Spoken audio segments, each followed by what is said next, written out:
Hello guys, good morning সবাইকে। সবাই আশা করি ভালো আছো। তো আমিও ভালো আছি। আজকের দিনটা হলো গোটা ষষ্ঠী। গোটা ষষ্ঠীতে পান্তা আর চচ্চড়ি। গোটা ষষ্ঠী চচ্চড়ি হলো মানে অনেক রকমের সবজি দিয়ে, গোটা গোটা সবজি দিয়ে একটা সবজি এটা বানানো হয়। তো দুপুরে ডিউটি যাব, দুপুরে লাঞ্চের জন্যে। তো এখানে নিয়ে নিচ্ছি পান্তা,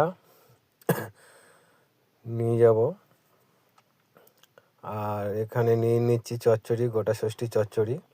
আর এটা হলো এখন খাবো, সকালে টিফিনে খেয়ে যাব।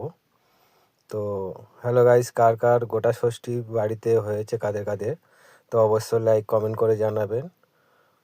তো সবাই ভালো থেকো।